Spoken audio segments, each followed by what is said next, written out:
We know more about the surface of the moon than we do about the depths of the ocean. Hearing that fact growing up always bothered me, as it meant the Earth has so many mysteries right here, just waiting to be explored. While others looked outward, I looked in, and focused, and found purpose in learning and gaining knowledge of things. My passion in life became archaeology, particularly underwater archaeology. Would it surprise you to learn how many ancient cities and towns now exist only underwater? Archaeological sites such as Atlit Yam, Bayi, and Pavlopetri show just how much can be lost over time due to the ocean waves. I was working at a field site when I got an unexpected call from a peer. "Diego, how goes it?" I answered. Good, my friend. Sorry to call you out of the blue, but are you still working over there in Egypt?" "Yes, actually. I'm working with the Pythias Corporation for underwater analysis of Thonis Heraklion." Great. Hey, listen. I have a job opportunity for you." Diego rushed through the call. Usually he made much more small talk.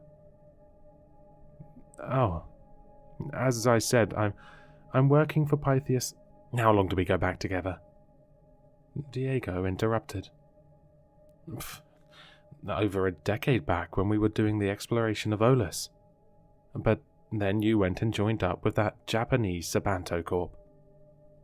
"Well, I need your help. I've got something big, real big here at Sabanto, and I need someone I can trust with me." His voice was labored. "Sounds serious.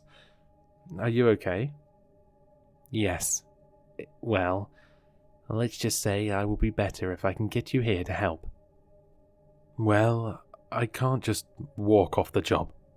This expedition took months to arrange." "Sabanto, I will be reimbursing Pythias if you come." I paused. "What's with the cloak and dagger, Diego? What aren't you telling me?" There was a long silence on the other end of the line. "I can't say much, unless you agree to come, but suffice it to say we found something incredible on a recent underwater scan. There's only a few people in the world who do underwater archaeology, and of those, you are the only one I can trust." There was another pause. "Please, you'll be compensated insanely for this. Like, imagine a number, and I'll add more to that. It should only be a few weeks of work." I sighed. "I'm probably going to regret this, but if you need help that badly, I'll come. I owe you, after all." "Thank you, truly. I'll send you over the details, including flights to and then transport on a ship departure out of Okinawa." "Okinawa?" "Yes, you'll be meeting us at sea." "What have you gotten me into here, Diego?" "Well, what I can say is that it might be the mystery you always said you were looking for."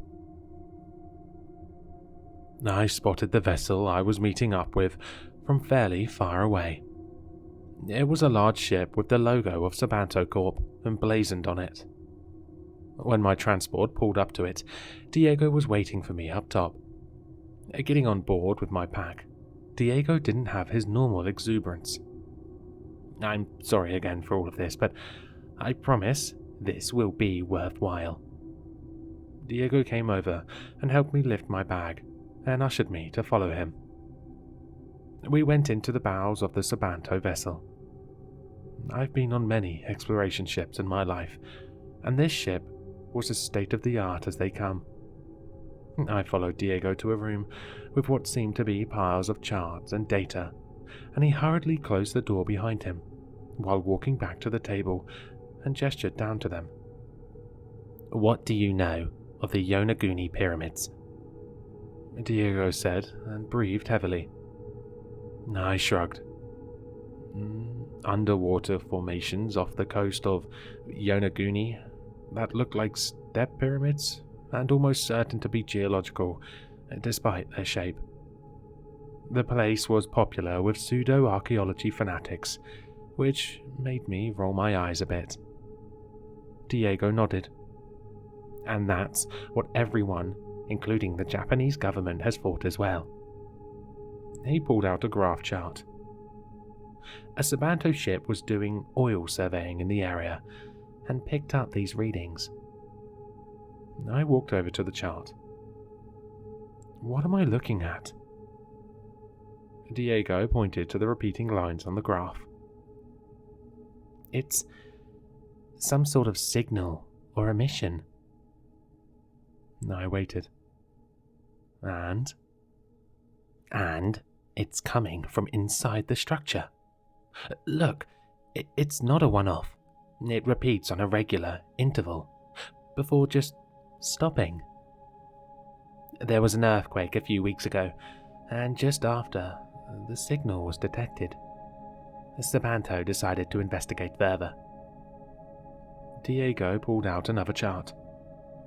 You can see from this recent topological scan, a cave entrance has opened up. I'm not sure I like where this is going. Well, we sent in a drone sub, and there is definitely an entrance to the formation down there. We mapped it as far as possible with sonar, and it leads to some sort of alcove. Diego's eyes were wide as he went through the map. There's areas inside there, and for whatever reason, outside scans won't show anything through the rock surface. We need to go down and get in there and find out what may be in there. Diego put his hand on my shoulder. This could be the greatest discovery of our field. I paused a bit before responding, looking at the chart of the newly revealed entrance. You saved my life back in Olus, and that was due to me being an idiot in exploring an unsafe and unexplored area. Are we not just repeating that same mistake, rushing into this? A grim look appeared on Diego's face, one I'd never seen before, as he leaned in closer to me. Sabanto has been having me search up and down the Pacific the last 10 years, searching for unexplained phenomena and locations. When they found out about this, well, let's just say they have been rumored to make people disappear to get what they want. And they wanted this more than anything. You don't just get to say no to Sabanto Corp.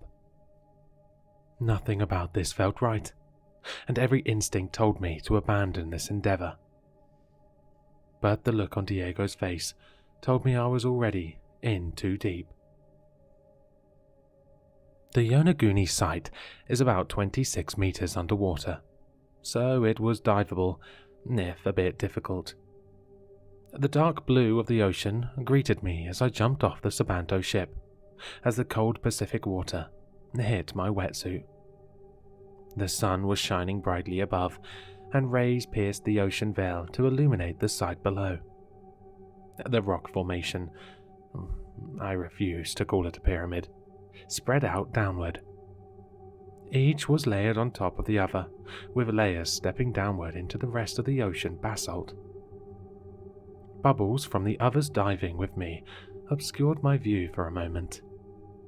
Diego was in front, and 3 other Sabanto employees had joined us. Dr. Yui Imagawa was struggling a bit with her scuba gear. Diego told me she was an expert in geology, but only had a moderate amount of diving experience, so to keep an eye on her as we went. On my right was a short man, and his wetsuit had the name Haturo written in Japanese and English. Diego said he was a brilliant engineer who specialized in electromagnetism and various forms of signal communication. All made sense from a team standpoint, except for the last member. He was a large muscular man, and his name read Aoi. I wasn't an idiot, and recognized he was there to watch us for Sabanto. Diego had already told me Howie was a former JSDF Special Forces and was considered one of Sabanto Corp's fixers, so to watch out and not trust him. Diego led the group downward, with Howie in the back as the light receded the deeper we went. Diving in the deep is a strange experience, as one's senses focus on the relative silence of the water. Your breathing, your heart rate, all can make one feel claustrophobic, as if the ocean itself was collapsing in and around you. The feeling didn't dissipate when we came to the cave entrance, about 30 meters down. The handheld and scuba-mounted lights illuminated the entry. I took one last look at the light above, and followed Diego in. The cavern had been big enough to fit the drone sub, so logically I knew we could all fit in fine. But something about the tunnel felt restrictive, as if it was swallowing me. I've been underwater much of my adult life, and never had I felt such unease in a place. All of the team had underwater comms, and I heard a call come from behind me, so I turned around. Dr. Yui was examining the side of the tunnel wall. "Something wrong, Doctor?" I called out. A small buzz of static. "This is not like any rock I've seen before." She rubbed a gloved hand over the side. "It's not igneous, nor basalt, like it should be. This is incredible." "We need to keep moving," Diego called over the comms, with a tinge of frustration in his voice. The 5 of us continued to swim through the passageway, and I caught myself staring at the walls after what Dr. Yui said. There was something strange about them. They were dark in tone, and they seemed to be almost organic lines that ran through them, though I reminded myself such things were not possible. We swam for a good 10 minutes before coming to the alcove the drone sub had detected, as Diego pushed forward with uncharacteristic intensity.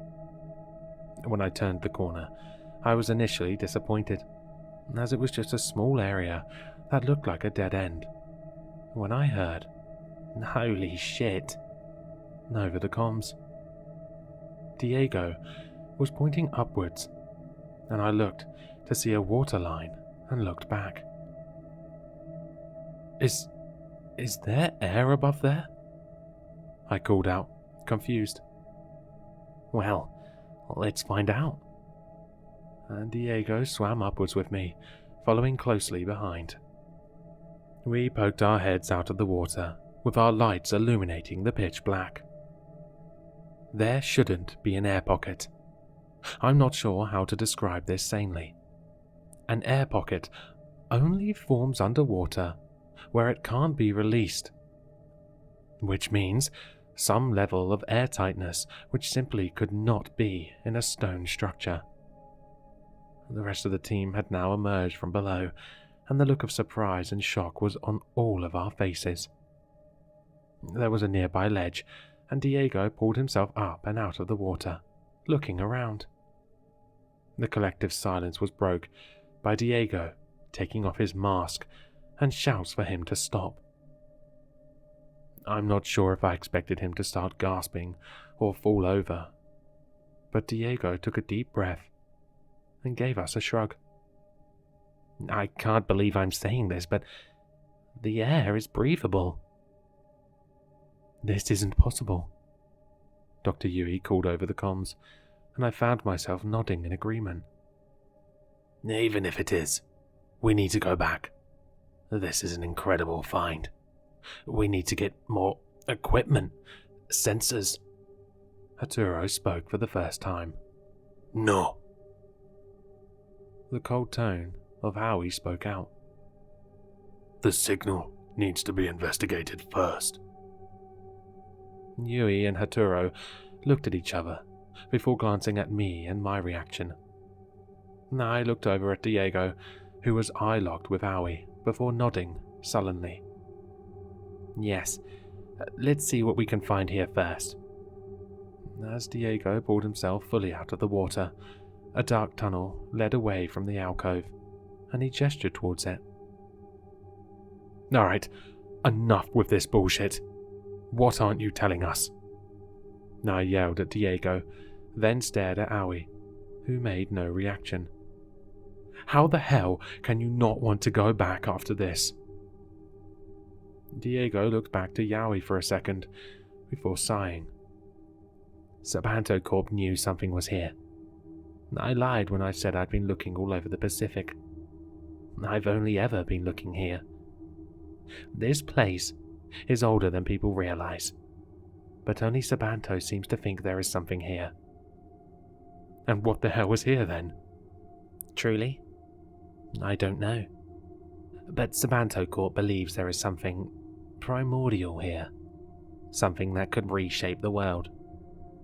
The company goes back longer than you can imagine, and for whatever reason, believes there is something here at this site it needs. I don't know anything beyond that, really. I glanced over to Yui and Haturo. Their looks of confusion confirmed they didn't know anything either. Aoi was positioned by where he had entered, and I didn't think anyone was getting past him. So, what? Keep going, or Aoi here will take care of us? Aoi swam forward and brought his face in front of mine. You will go forward and complete the task, because that's what you're getting paid for. These kind of dives are so treacherous. Sometimes, accidents happen. I would hate to have to report such an occurrence. Please, Aoi. Diego called out, looking back to me. Please, we're on the cusp of discovering something potentially amazing here. Just focus on that. My anger had flared as I locked eyes with Aoi, but I resigned myself and looked back at Diego. You better not have just saved my life before, just to kill me here. We eventually all got out of the water in the small alcove and took off our scuba gear. Nothing was planned for us not to be swimming, so our wetsuits would have done for the exploration. The air was shockingly breathable, though it had a putrid sulphurous smell, which caused my nostrils to flare. I wonder what is producing the air. I called out loud, to no one in particular. Dr. Yui was kneeling, examining a wall. There's some kind of slime on the surfaces here. I'm not a biologist, but I wonder if it's responsible. Yui ran the slime between her fingers for a few moments, staring at the vicious ooze. She shook her head, as if shaking herself out of a trance. Come on, let's get going. Diego beckoned to the hallway of the alcove. Our flashlights barely penetrated the darkness ahead. The light didn't seem to scatter off the walls and made the illumination dim.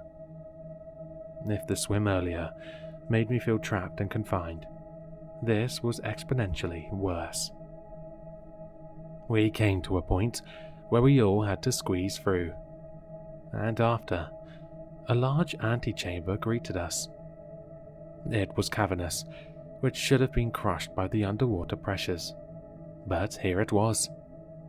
Multiple hallways branched off the room, as any illusion this was a natural formation vanished. This is unbelievable, I called out in amazement, my anger and anxiety temporarily forgotten. Carvings and markings on the wall caught my attention immediately. Diego, come look at this. Diego's flashlight joined mine. There were pictorial reliefs, but nothing I had seen before. Carvings and glyphs all kept showing an image of some sort of amorphous creature, with a circle over its head. Creatures appeared often in Sumerian and Egyptian hieroglyphics, but something about this image unsettled me. You seen anything like this before? Diego leaned in closer and exhaled hard. Yes. Well, sort of. There are similar reliefs I've seen at various times at Sabanto Corp. What they mean, though, is beyond me, as they never let me study them. I was about to press Diego when Dr. Yui called out, "Where's Hatoro?" We all turned around in the cavern as flashlights tried to illuminate every corner. "Hatoro?" I called out to the darkness as Diego and Yui did the same, to no response. Something about the rock didn't echo as I expected. "Yowie, you're supposed to be keeping an eye on us. Did you see where Hatoro went?" Diego called out. "No. He was here right next to me, but he wasn't when I turned around." "Could he have gone down one of the halls here? Nothing seems to echo well here, so maybe he just can't hear us." Dr. Yui's voice was noticeably panicked. All right. Shit," Diego was murmuring to himself. "I'll take Yowie and go down this path, and Yui can go with you." He pointed towards me. "In 10 minutes, if you haven't found him, come right back here." Yowie looked like he was going to object, but just nodded and followed Diego down the rightmost path. I tapped Yui on the shoulder and chose one of the paths on the left. It was as dark and as winding as the one before, and I had lost mental track of how big the place must have been. We wandered in silence until reaching a bend, and a new room opened up to us. The thick, slimy muck Dr. Yui had pointed out earlier dripped all over the room, as the sulphurous smell almost made me vomit. At the center of the room was an elevated platform, with more glyphs and symbols carved into it. I know I should have left, but the platform seemed to call to me.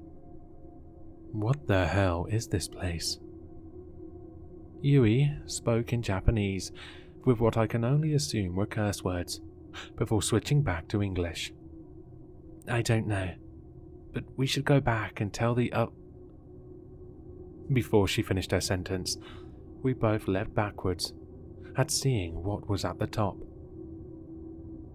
The sprawled form of Haturo sat at the top, covered in the slimy substance. We rushed over to see his eyes locked open in horror. Yui and I pulled and tore at the goo holding him, only to find his stomach had been torn open, his organs pulled out individually by the slime tendrils. The sight was finally too much, and I vomited in disgust, while Yui screamed. As I fell backwards, I found my right hand unable to move. I turned the flashlight over to see my hand had been trapped in the slime. With every ounce of strength, I managed to dislodge the grip while I screamed out, "Run!" to Yui. Stumbling to my feet, we tried to make it down the hallway, but we tripped on the sticky slime substance several times. Each footstep was labored as we rushed to get back to the main chamber, as we both cried for help. Finally, the dark path came to an end, and the cavernous room greeted us. Diego and Howie turned their attention towards us as we rushed over to them, screaming about how Haturo was dead and about the slime. "We need to get the fuck out of here now," I yelled. Yui was speaking Japanese to Howie in quick and loud tones, while Diego put his hands on me. "Calm down. Just show us what you found." I pushed him away. "Fuck that, and fuck you. I'm not going back anywhere near that place." Diego looked at Yowie, who was listening to Yui, crying and pleading with him in Japanese. "Well, are you going to do anything?" Yowie looked frightened, which was not what I would have expected from the man. "We should get out of here," he called out, coolly. The following silence was broken when I realized something with horror. Wait, which way did we come in? I swear the tunnel we came from isn't here anymore. Everyone looked around the room and down the hallways with their flashlights. Did no one mark the tunnel? No, I don't think this is a mark issue. The tunnel we entered through isn't here anymore. Diego looked down the pathways as he spoke. Yui began trembling and murmuring in Japanese. We shouldn't have come here. There's no point in second guessing. We need to focus on getting out of here. Now he gestured to one of the tunnels and made a mark on the side with a knife. We'll go one by one, if we have to, but let's find a way out of here. Diego strode forward with Yui behind. I walked next, but I caught another glimpse of the pictures on the wall. The amorphous creature surrounding a sphere, and my heart sank as I turned away and trotted forward. I had lost count of time. The dark holes all seemed to merge with one another. The sickly slime coated everything, and where it was thickest, we got stuck. Each time was another few minutes of delay getting free. Each minute was precious. One of the flashlights had already gone out, and the light was dimmer on the rest. Sometimes we'd end up back in the cavernous room, while others led to literal dead ends. The place was impossibly large, with how much we walked, and it seemed to change shape. Or maybe it was just all in my mind, as I frankly couldn't even tell anymore. Fuck! Diego called out, hitting his flashlight which had gone out. He threw it against the wall in anger as it shattered. How have we not found the tunnel we came from yet? Yui had become almost comatose, just following whoever was in front. Under her breath, she kept referencing the slime and Haturo, and needing to go get him. Aui's previous calmness was fraying. We are running out of time before we get stuck in the blackness here. No shit, but every time we make one of your marks, it's gone. Next time we come to the corridors. Even when we backtrack. Diego kicked his foot out of a slime patch. I tried to push Aoi and Diego away from each other when Yui spoke up unexpectedly. There's a voice ahead. All of us turned, and to my surprise, there was. Or at least it sounded like it. The four of us pushed forward through the tunnel when we came to the main cavernous area again. In the middle was Haturo. His wetsuit was ripped and torn, but his body was fine. I stepped forward in shock. You? It can't be. I saw you ripped apart. Haturo turned to me, his neck cocked to the side, just a bit far than should be normal. Come here. Yui began crying and speaking in Japanese as she ran towards Haturo.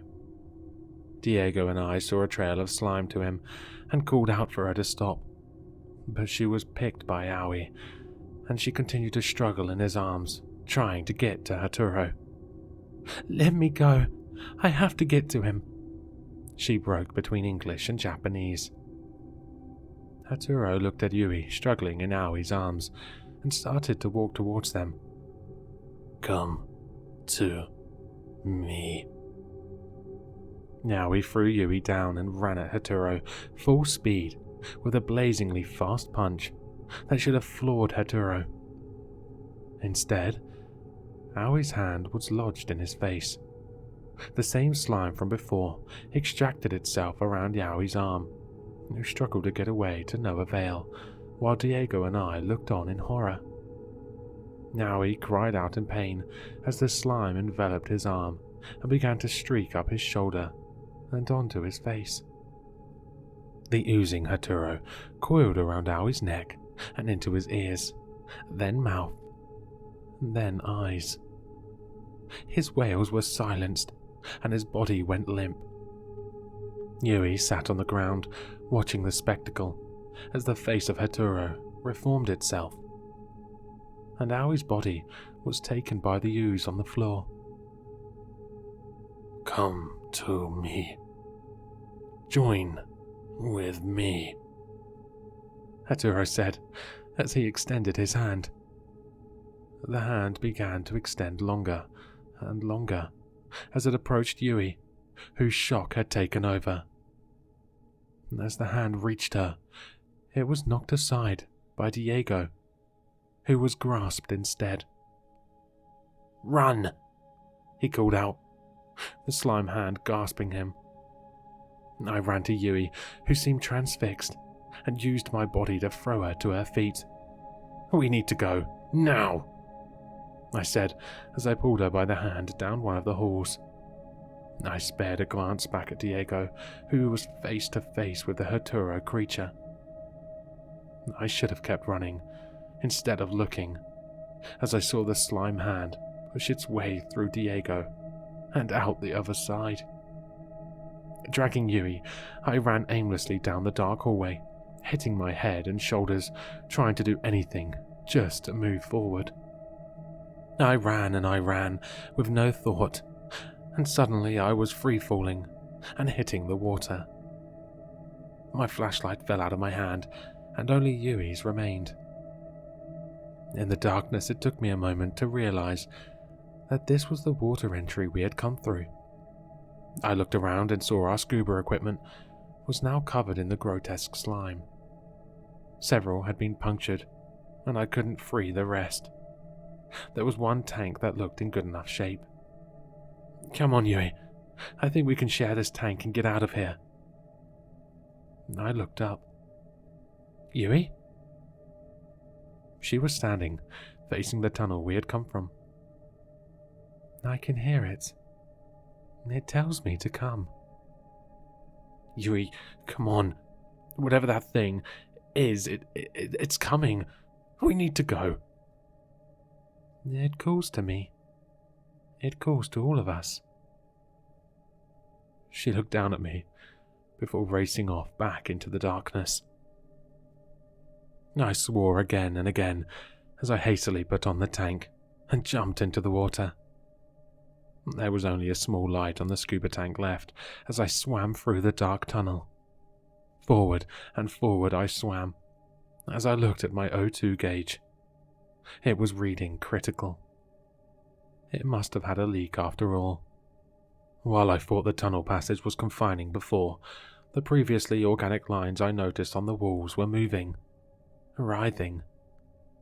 As I swam forward, one of the walls grabbed onto me. I tried and I tried to kick it off, but I went no further. The gauge on my tank had moved to empty, and I could feel lightheaded. I pulled the tank off and saw there was a tendril of slime holding on to me. I took the tank and bashed at it again and again. As my breath was getting desperate, the slime grabbed onto the tank instead, and I was free. I saw the end of the open tunnel and to the open sea. My vision was getting foggy as I pushed forward. I pushed and pushed until everything turned to blackness. The smell of the cigarette made me want to puke as the man across from me took another drag. "So, that's all you remember?" Flicking his ash. The next thing I remembered, I was awake here on the Sabanto ship. You told me you had found me floating in the water, and then we came in here. The man stared at me before speaking Japanese to another person in the room. "Thank you. This has been most helpful." "Please, we have to get away from here. We need to make sure that whatever that thing is, it stays locked away." The man with the cigarette put it out as he got up. "Sabanto Corp is perfectly capable of handling the situation. You will be dropped off back on shore. Your services are no longer needed." "That's it? 4 team members dead, and you're just done with this?" The man sighed. 3. Dr. Yui also returned. What? What are you talking about? After we found you, we also found Dr. Yui floating nearby. No. That's not possible. There were no more oxygen tanks left. The man shrugged. You can ask her yourself later. For now, just remain here until we can arrange a transport to shore. He and the other person left the room and closed the door behind them. I watched them from the porthole in the door go down the hall. I watched as the figure of Dr. Yui stopped to speak to them. I watched as Dr. Yui looked back down the hall at me. I watched as her head cocked just a bit too far, and a tinge of slime was on her lips.